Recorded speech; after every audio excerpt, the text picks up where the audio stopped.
Hello. You can't see me very good, but that's okay. Today is Thursday, the 28th. Yes. And I'm out on the dock. I just got done with my morning run. And of all mornings, I thought about grabbing my regular camera, but I didn't. Because I thought, you know what? I really don't have a whole lot to say anyways. And yeah, I don't know. I just like, you know what? I've been on the dock so many times. It's always windy. But I'm just not going to bother with it. So I get out here and guess what? It's not windy. So, but I had a good run. I had a good run with my friend Tammy. So I guess I could, you know, make a video posted about my friend Tammy. Which is interesting because Tammy did not start out as my friend. Number one, she's just enough older of me that, I probably said it wrong, but you know what I mean, low battery, that when I very first met Tammy, she was my counselor at junior high camp back in 1989. I'll have to dig out some pictures. Actually, I don't think, I used to have a picture of Tammy from that year. I'm pretty sure that if I even had it and posted it, she would absolutely kill me. I distinctly remember the picture though.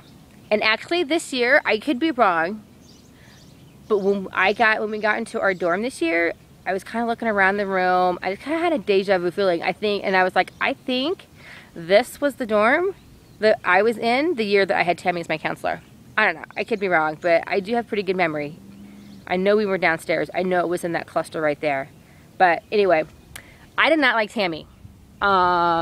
She was trying to be really cool and be this fun counselor, but we, for whatever reason, just were not buying it. So, and she had the nerve to actually enforce the rules. The nerve of the woman. I'm just kidding.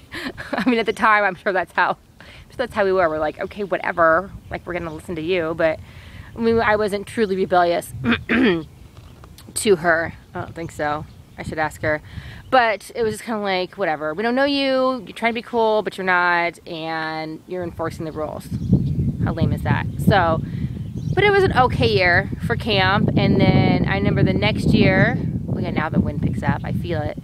The next year is when I became aware of her husband, Dan Dark. He's this big, kind of stocky guy. Ugh, wind. Seriously? Do I need to turn this way? Oh, look, you can see me this way. Not that that's about seeing me, but Dan just has this demeanor where he is to be feared. Which is funny because he's just this, like, kitten, which is funny because he hates cats, but that's how I would describe it.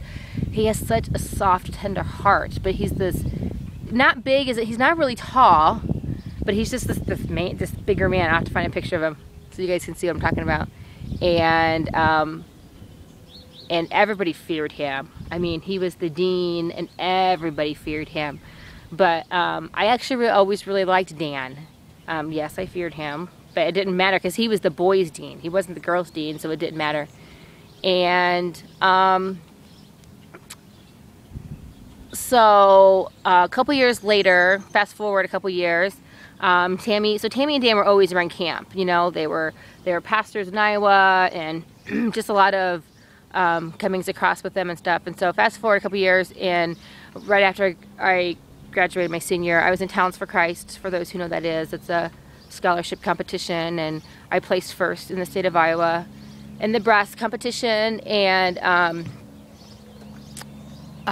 so then we went on this what's called tour, where we went to different churches. All of us that placed first in the state of Iowa. There was the singing, there was public speaking, there was me on brass, there was a couple piano girls that had placed. So we went on this tour. We went to different churches for a week and just traveled together. And Dan and Tammy were the state representatives at the time, so they were our leaders. And by then, I mean, like, by then Tammy was cool. And I had just kind of come to terms with her. I liked her a little bit better. I think I probably just grew up a little bit. She still was a stickler for the rules. I will tell you that much. In a great way. I mean, I really don't I really don't harbor resentment over it or anything. It's just, it's kind of funny. because there's a particular incident, and she knows exactly what I'm talking about, where I had this dress that I put on, and she approached me, and she did it great. She really did. And she was just like, I kind of think that's pushing the line, because at camp they have dress rules, dress guidelines, whatever. So I don't always dress that way in my regular everyday life, but that's really not the point. It's their standards, it's their guidelines. I do my best to adhere to them. So I thought my dress was fine. I don't know, but Tahmi was like, you're not wearing that dress. I don't think it's camp appropriate. And I was just like, oh. He's like, you really need to change it. And I'm like, oh man. I disagreed, but I guess it showed my maturity though, because I went and changed my dress and I didn't argue with her or anything. But it's just kind of one of those funny stories that throughout the years that I've mentioned it before to her, and I was like, I love that dress, and she's like, I know, and I made you change it. I'm like, well, whatever. So as I got into adulthood, I kept in touch with Dan and Tahmi, and they started a family and have children, and we've just always kept in touch. And I think it was 10 years ago, no, maybe 9, it was 2003. Yes, 2003, Dan was the speaker up here, so I got to spend more time with Tahmi up here. And Dan is an amazing speaker, amazing. I could listen to him preach all day long. In fact, a couple times this week, he's gone a little long, and he's had to cut it short just because of time. The kids need to get picked up and stuff like that. And he's like, oh, I'm so sorry, I shouldn't go over. And I'm like, no, keep preaching. I love your preaching. He's just very convicting. And the things he has to preach about, he's not afraid to preach about things that, like I've heard him preach on hell. And it's really not that very often that you hear people preaching about hell. I mean, like really getting passionate and angry about hell and people dying and going to hell. You don't hear that too very much. It's almost become taboo. People don't want to be condemned to hell.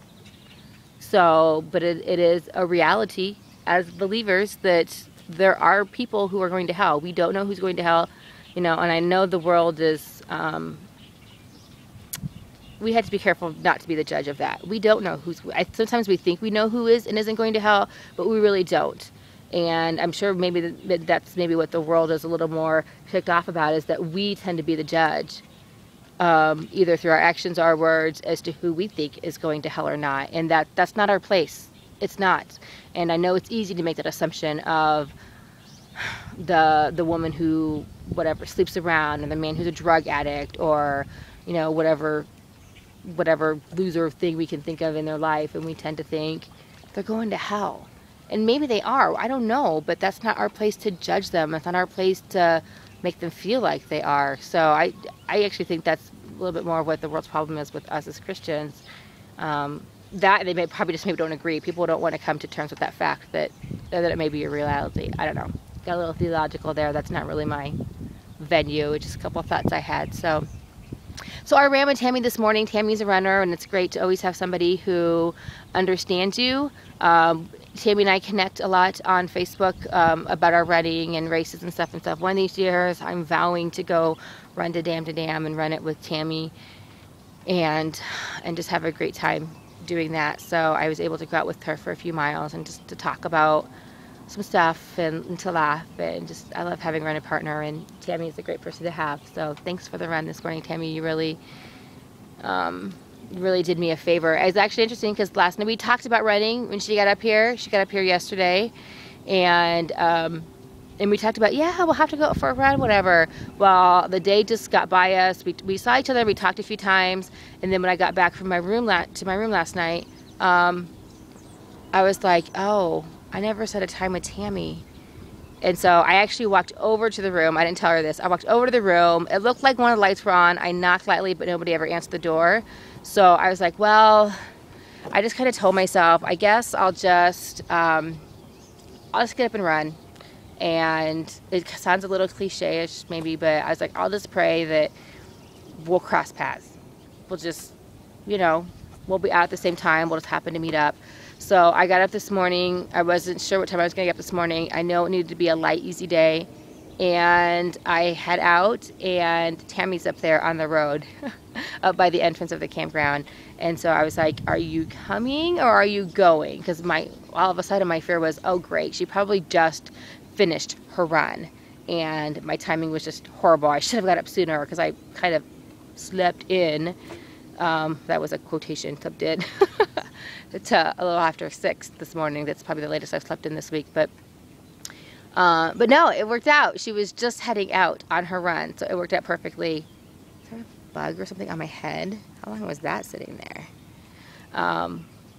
So it was a great run. All right, this is going a little bit longer when I said I had nothing to vlog about, which I didn't this morning, first thing this morning, but since I had such a great time with Tahmi and a great run, then I definitely had something to sing about. So thankful for the people that God puts in my life, even in ways I'm sure all those years ago I had no idea that this woman who was my counselor, who was being a stickler for the rules, that I would have a friend in her for life. So I'm thankful to God for those people that he brings into my life. All right, have a good day. Enjoy the view of the lake. It's beautiful out here. It's gotten hot. It was in the 90s yesterday. It's supposed to be in the 90s again today. And we have air conditioning in our room, so that's a good thing. But it's camp, so it's beautiful out here right now. I wish I had more time, but I have to go get my family up and get them going for the day. So have a good day. Bye.